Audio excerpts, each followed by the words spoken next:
A man walks calmly through Leicester Square, unaware that his every step is being watched. In just a few hours, he'll fall into the Mossad's most sophisticated trap. A beautiful woman, a smile, and a one-way ticket to hell. This is the true story of espionage, betrayal, and seduction that changed the world's nuclear balance. And I guarantee that what you're about to discover will surpass any Hollywood movie. Mordechai Vanunu, 34 years old, was strolling through Leicester Square on a sunny London day. He was a former Israeli nuclear technician who had just committed the unforgivable. He had revealed to the British press Israel's best-kept secret, its nuclear weapons program. To Western journalists, Vanunu was a hero, a peace activist determined to prevent a nuclear catastrophe. But to Israel, he was something far worse, a traitor who had sold out his homeland for money and recognition. That afternoon in London, Vanunu felt safe, confident, naive. He believed Israel would never dare kidnap him on British soil. That would provoke an international scandal, he thought while enjoying his newfound fame. It would put their diplomatic alliances at risk. With that false sense of security, he relaxed. He allowed himself to lower his guard. And then he saw her, an attractive young woman near a fountain. Long hair, perfect smile, a gaze that promised something more than casual conversation. Vanunu, lonely and craving companionship, approached without a second thought. She introduced herself as Cindy, a 20-year-old American student touring London. What began as a casual encounter soon seemed like a romantic date. Vanunu was fascinated, completely mesmerized by this charming young woman, not suspecting for even a second that this woman he himself had approached was actually a Mossad honey trap. His life was about to become a nightmare from which he would never wake, because Israel doesn't forgive betrayal, ever. But wait, what happened to Cindy, the Mossad's most famous honey trap agent?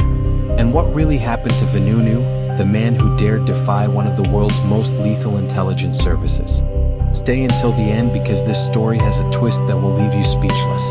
And please, if you're enjoying this content, give us a like. That simple gesture helps us more than you can imagine to keep creating these videos. Mordechai Vanunu was born in 1954 in Marrakesh, Morocco, into a large Jewish family. His parents struggled to raise 11 children in poverty. When he was 10 years old, the family emigrated to Israel hoping for a better future, settling in Beersheba, a poor city in the Negev desert.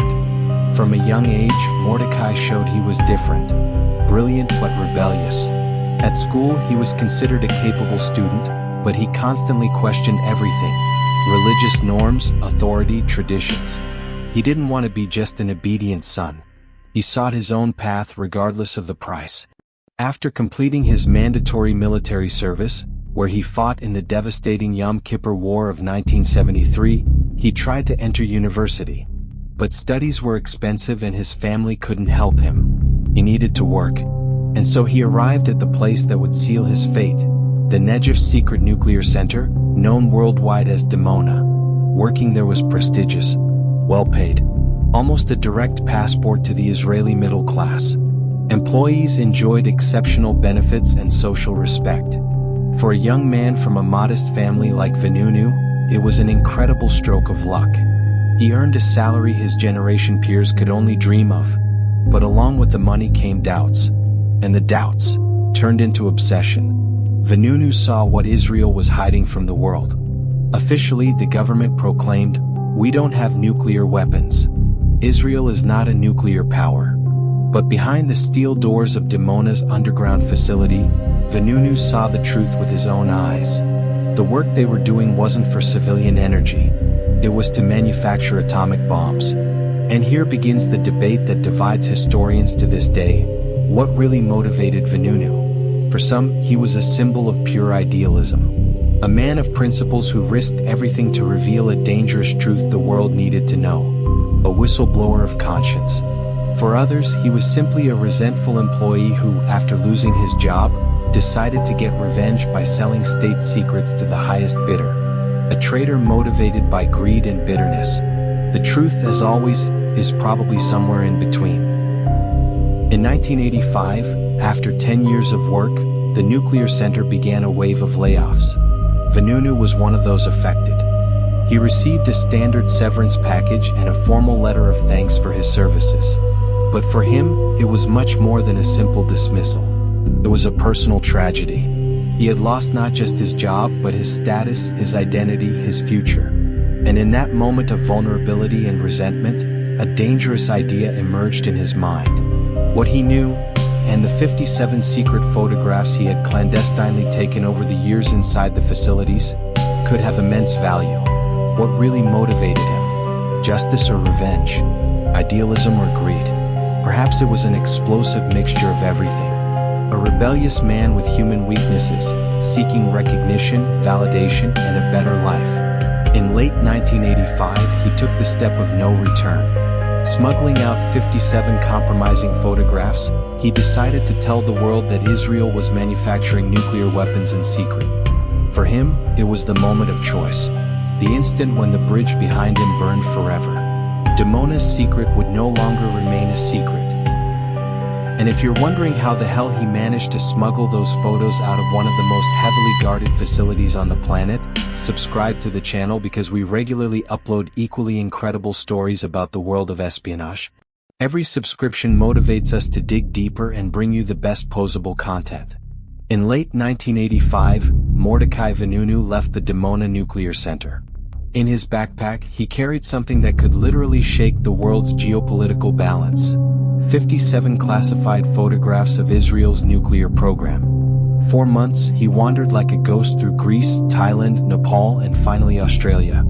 He was a man without direction, seeking anyone who would listen to his story. And more importantly, anyone willing to pay for it. In Australia, he met Oscar Guerrero, a freelance journalist with an instinct for big stories. Guerrero immediately understood the explosive potential of what Vanunu had. He convinced him that this information was worth millions. Vanunu's idealism mixed with Guerrero's pragmatism and their mutual desire to make money. Guerrero contacted the Sunday Times of London, one of Britain's most prestigious and respected newspapers. There, Vanunu met journalist Peter Honam, a veteran investigator who immediately distinguished that he wasn't dealing with a conspiracy nut, but with someone who had actually worked at the heart of Israel's nuclear program. But doubts persisted. What if it was a hoax? What if the photographs were elaborate forgeries? The Western press had been humiliated before. The scandal of the fake Hitler diaries was still fresh in the editor's collective memory. That's why the Sunday Times acted with extreme caution. Before publishing a single word, they turned to the best experts available. 2 top-level nuclear weapons specialists were called. American physicist Theodore Taylor and British expert Frank Barnaby. Both meticulously examined the photographs for weeks. They analyzed every detail, every shadow, every visible component. Their verdict was unanimous and terrifying. The photographs were authentic. And Vanunu's technical explanations were precise and consistent with someone who had actually worked there. Israel was building nuclear bombs on an industrial scale. In the fall of 1986, the Sunday Times published a report that shook the world. On the front page appeared a headline that hit the international community like an earthquake. Israel has the nuclear bomb, more than 100 atomic warheads in secret. The publication fell like thunder on the world order. In the West, Vanunu instantly transformed into a hero. A brave whistleblower willing to sacrifice his life so the world would know an uncomfortable truth. Progressive newspapers called him Israel's atomic Snowden and the man who broke the nuclear silence. For peace activists and human rights organizations, he became a living martyr for a nuclear-free future. But in Israel, the reaction was radically opposite. There, Vanunu transformed into public enemy number 1. A renegade. A traitor who had dealt a mortal blow to national security. The Israeli press mercilessly labeled him the atomic spy and the secret seller. For Mossad intelligence services, Vanunu became the priority target. No one in Tel Aviv doubted one thing: the state would not let him go unpunished. Betrayal has a price. And that price would be paid in blood, or something worse. Before continuing with what happened to Vanunu, take a second to give this video a like. If you've made it this far, it means the story is gripping you, and that like helps us enormously, so YouTube recommends our content to more people who love these real espionage stories. In the fall of 1986, a political storm erupted in Israel. Prime Minister Shimon Peres was absolutely furious, humiliated. Vanunu's revelations had called into question decades of plausible deniability about Israel's nuclear program. The country's credibility was at stake, and Peres couldn't allow the traitor to remain free, giving interviews and becoming an international symbol. But there was a problem. Assassinating Vanunu was too risky. A murder on British soil would provoke a massive diplomatic scandal. Relations with the United Kingdom would collapse. Israel's reputation would be destroyed. Peres gave a clear, firm, and non-negotiable order: bring him back alive. I don't care how, but bring him back alive. A mission like this was extraordinarily uncommon for the Mossad. They had to capture the defector without leaving a single trace, without damaging delicate diplomatic relations with the United Kingdom. London was a crucial strategic ally. Acting there meant walking the most dangerous tightrope imaginable. They had to devise something subtle, invisible, perfect. The Mossad's best agents and analysts racked their brains for weeks. Surveillance on Vanunu intensified to obsessive levels. Every movement was recorded, every conversation taped, every encounter documented. The Mossad's specialized psychologists studied his behavioral patterns, searching for a weakness, a crack in his armor, and they found it. The conclusion was devastatingly clear. Vanunu was profoundly lonely.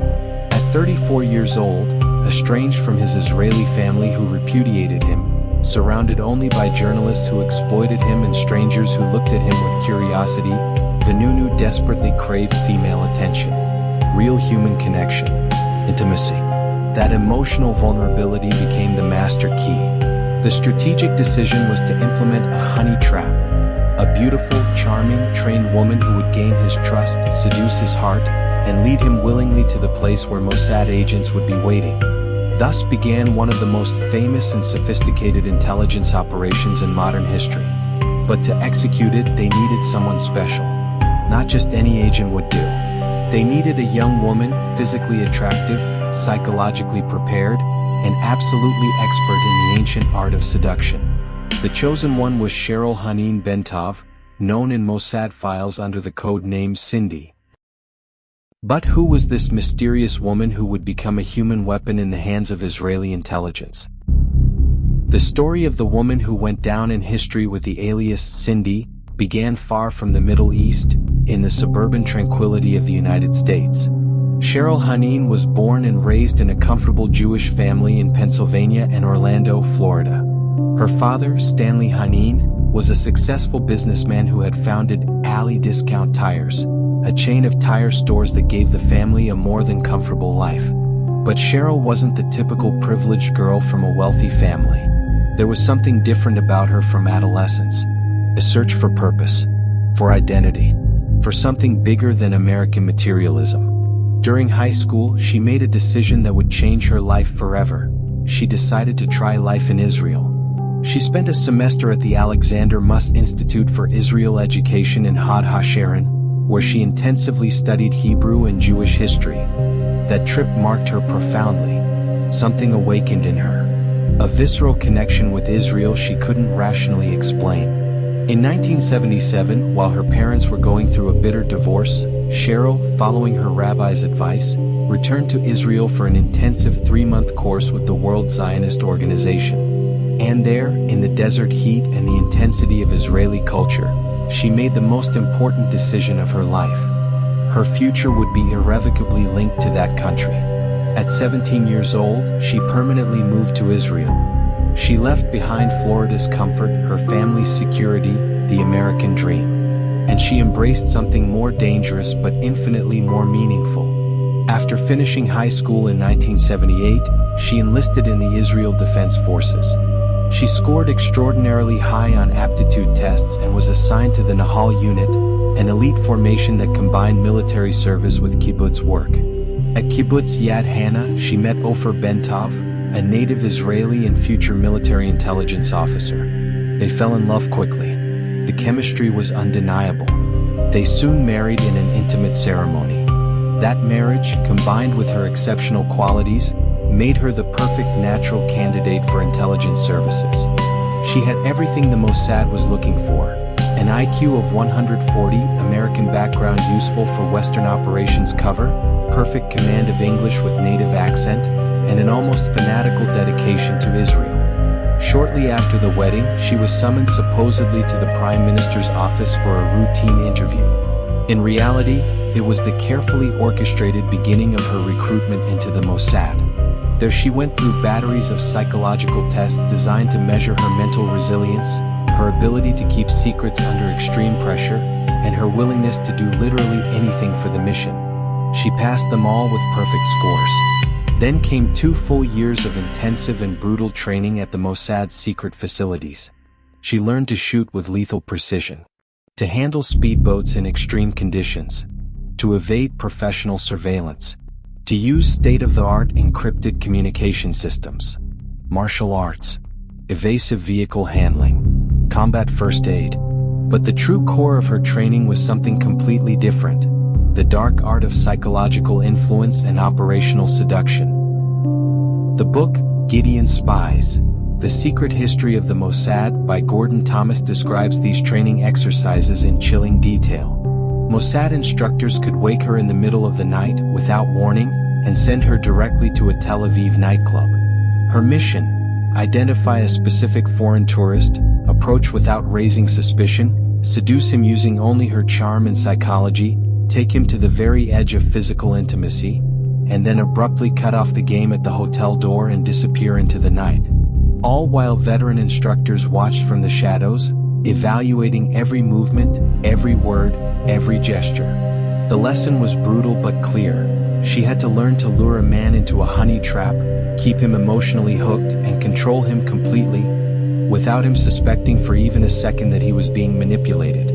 Upon completing her training, Cheryl Bentov joined the Mossad's elite group of female agents, known internally as the Pat Levia, honey lures, specialized in seduction missions abroad. Her preparation was complete. Her transformation from American teenager to lethal Mossad weapon finalized. Soon she would have to prove she could apply all those skills in a real operation, with real consequences, against a real target.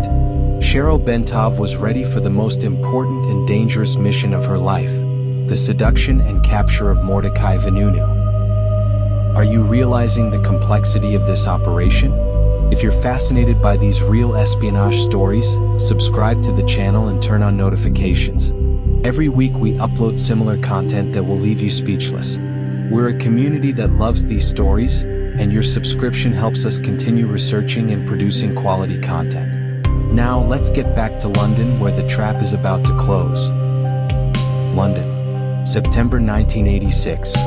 Mordechai Vanunu was calmly strolling through Covent Garden. For the first time in many months, he felt relatively free. He had already delivered his explosive testimony to the Sunday Times. The secret photographs from Dimona were in the journalist's hands. The story had been published. He was convinced he had crossed the safety line. Israel would never dare touch me in London, he thought with naive confidence.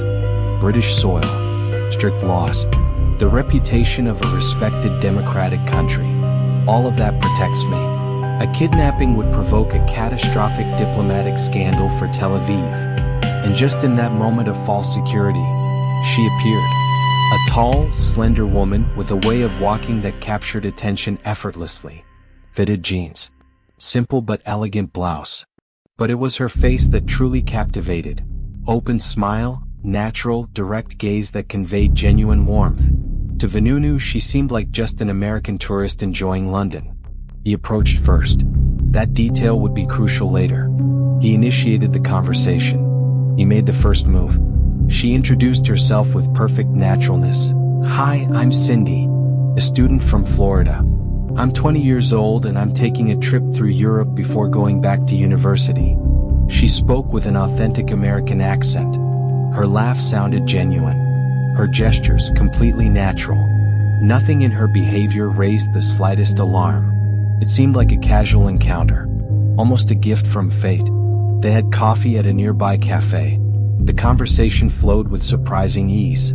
Then they walked together as dusk fell over London. For Vanunu, it was like a breath of fresh air in the middle of a storm. He had lived months in emotional isolation, under constant pressure and paralyzing fear.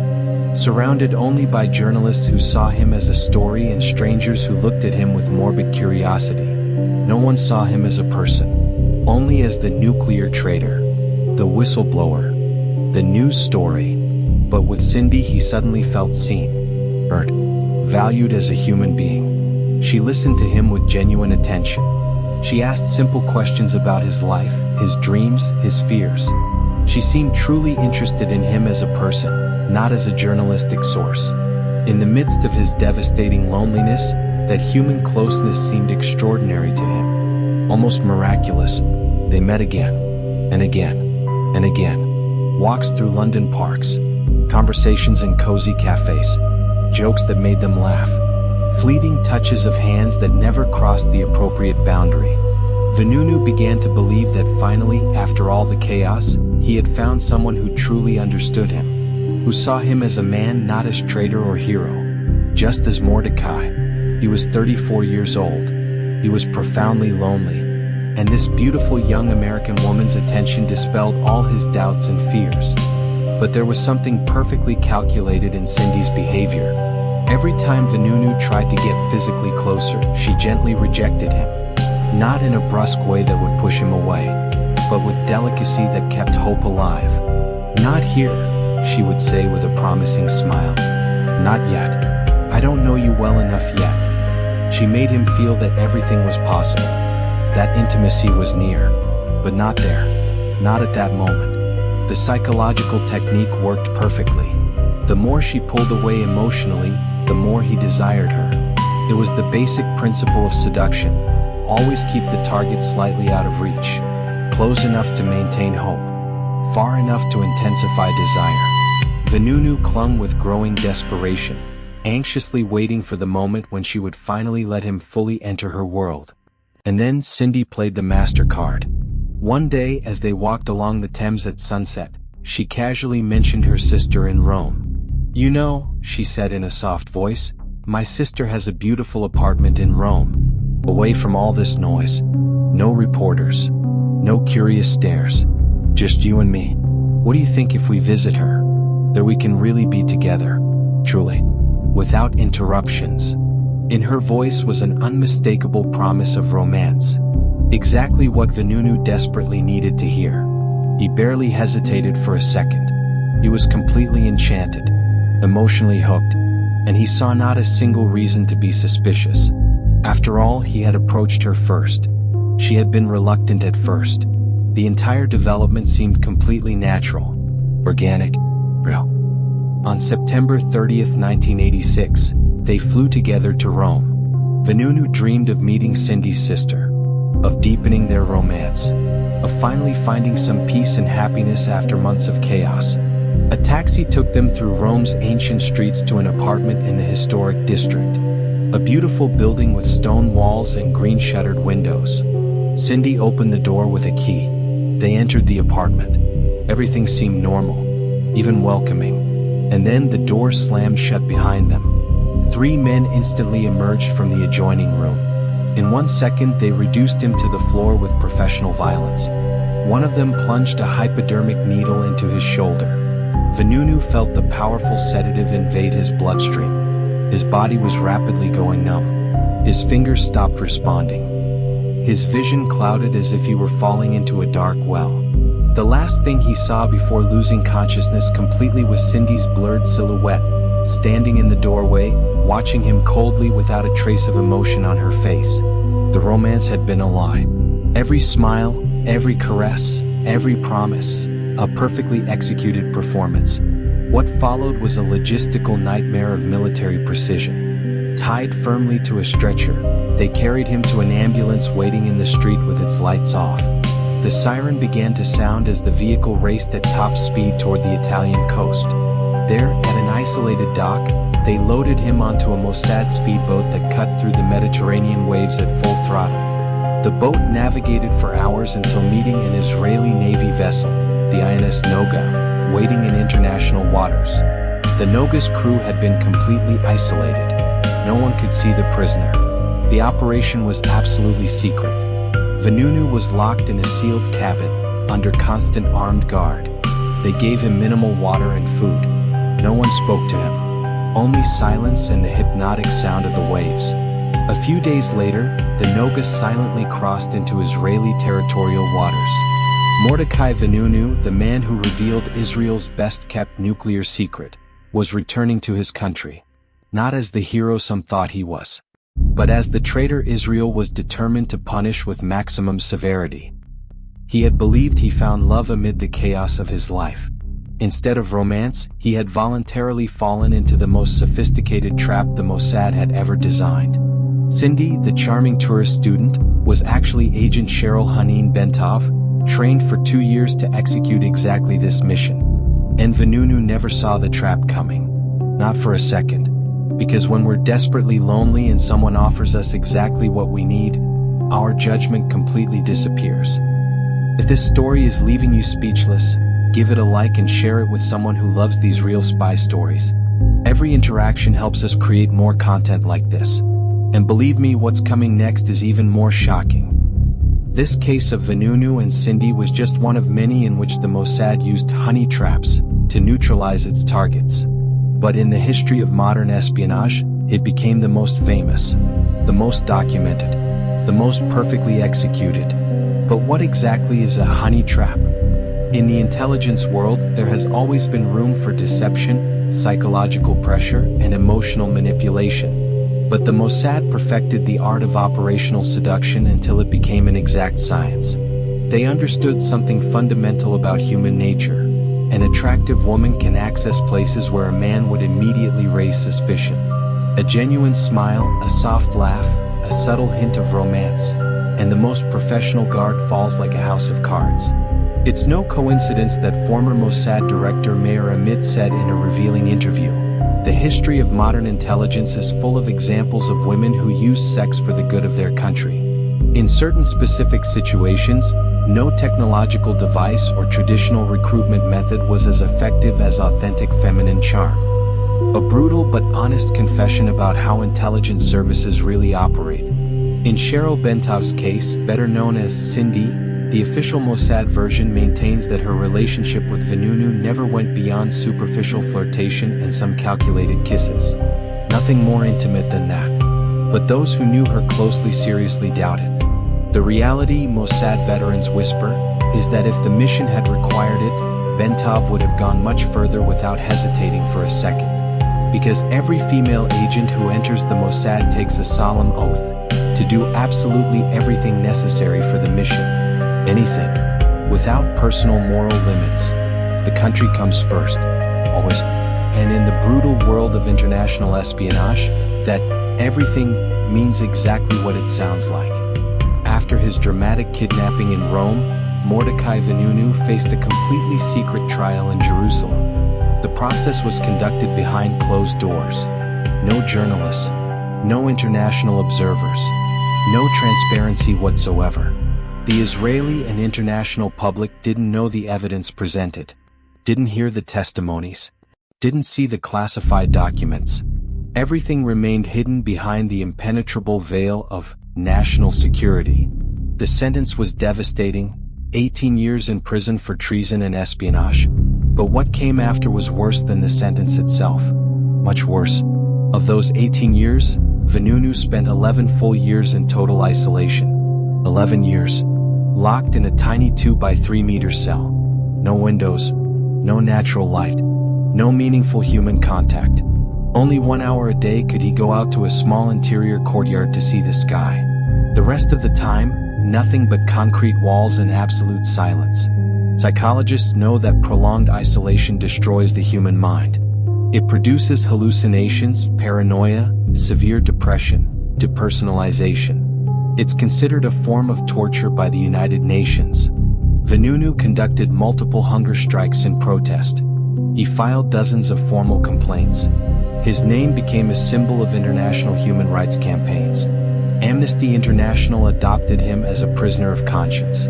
But Israel was absolutely inflexible. A traitor didn't deserve compassion, didn't deserve dignity, only exemplary punishment. When his sentence finally ended in 2004, after 18 interminable years, Vanunu expected to regain his freedom, to breathe free air, to rebuild his destroyed life. But the freedom he obtained turned out to be completely illusory. He was released, but with a suffocating list of restrictions that made him a prisoner without bars. He was completely prohibited from leaving Israel. He couldn't speak with foreigners without prior government permission. He couldn't approach embassies or consulates. He couldn't go near airports or borders. His phone was permanently tapped. Every movement was monitored 24/7. Today in 2024, Vanunu still lives as a man with an invisible but very real leash. Free in appearance but completely controlled. A living ghost. A permanent reminder that Israel doesn't forgive betrayal. His story is a brutal warning. The price of revealing the truth to the world can be infinitely harsher than prison itself. Because while you're in prison, at least you know that someday you'll get out. But when they release you with invisible chains, that's a life sentence. The paths of Mordechai Vanunu and Cheryl Bentov took absolutely opposite directions after that operation in Rome. While he spent more than a decade in brutal isolation, she lived a life of luxury and comfort, as if they inhabited completely disconnected parallel realities. In the late 1980s, Cheryl Bentov's name resonated around the world. International media obsessively investigated the mysterious Cindy. But as quickly as she appeared, she disappeared from the headlines. With her maiden name, Haneen, she quietly settled in Florida, in a perfectly tranquil Orlando suburb, near Disney World and Cape Canaveral. There, in a spacious villa surrounded by palm trees and impeccable gardens, she lived the American dream with her husband Ofer, former military intelligence officer, and their 2 daughters.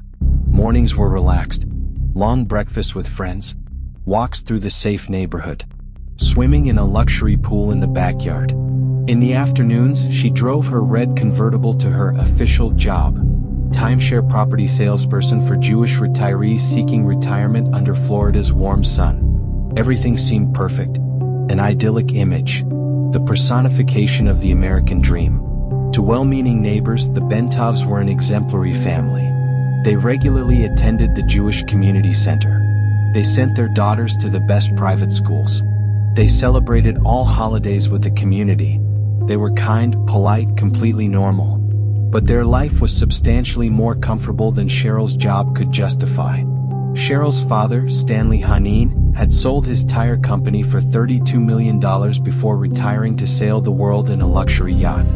The family never had financial problems. Never. But the Bentovs' true attachment remained Israel. Despite their apparent comfort in Florida, they maintained a luxurious villa in the exclusive neighborhood of Kochav Yair, northeast of Tel Aviv. That neighborhood isn't random. It's where Israel's absolute security elite lives. Figures like Ehud Barak, former prime minister and special operations commander, and Ehud Yatom, Shin Bet veteran, resided and reside there. The neighbors in Kochav Yair never doubted Cheryl's true identity or her unconditional loyalty to Israel. Cheryl always carefully avoided publicity. She rejected all journalistic interviews. She never appeared in documentaries. She maintained an absolutely low profile. Although she never denied her role in the Vanunu case when privately confronted, her only real concern was that the news wouldn't affect her comfortable position in the United States or put her family at risk. Today, at approximately 65 years old, Cheryl Haneen Bentov still lives quietly and extremely comfortably. Respected in her American community. Financially supported by a generous Mossad pension that rewards her services. While Vanunu lives with suffocating restrictions, constantly monitored, unable to rebuild his life, Bentov enjoys absolute freedom, economic security, and the respect of those who know her true history. 2 lives. A 3-week encounter. Completely opposite destinies. Thus ends this extraordinary but real story. The story of a naive and lonely physicist who trusted a beautiful smile. And the story of a trained agent whose life after the mission turned out to be one of luxury, comfort, and absolute tranquility. The parallel destinies of Vanunu and Bentov symbolize an uncomfortable truth about the world of espionage. Intelligence work operates without conventional moral rules. There are no limits, no red lines. Only national objectives and missions that must be accomplished, at any cost. And now I ask you, who made it to the end of this incredible story? Was Mordechai Vanunu a brave hero who revealed a dangerous truth the world needed to know? A whistleblower of conscience willing to sacrifice everything for transparency? Or was he simply a resentful traitor who sold his country's most sensitive secrets for money and personal recognition? It's a complex question, without easy answers, and I'd love to know your opinion. Leave me your answer in the comments, hero or traitor, and explain why you think so. If you made it this far, that means this story completely gripped you. Please give us a like. That simple gesture helps us much more than you imagine. Every like tells YouTube, this content is valuable. Show it to more people. And that's how we can continue growing as a community. If you're still not subscribed, what are you waiting for? Hit that subscribe button and turn on notification bells. Every week we upload equally fascinating stories about espionage, intelligence, and secret operations that change the world. We're a community that loves real stories that surpass any fiction. And your subscription gives us the motivation and resources to keep researching in depth, spending hours and hours searching for verified information, and bringing you the best possible content. Share this video with someone who loves spy stories, with your friend who's a James Bond movie fanatic, with your family member who devours history documentaries. This content is made to be shared. See you in the next video, where I'll tell you another true story you won't believe actually happened. Until then, remember, reality always surpasses fiction.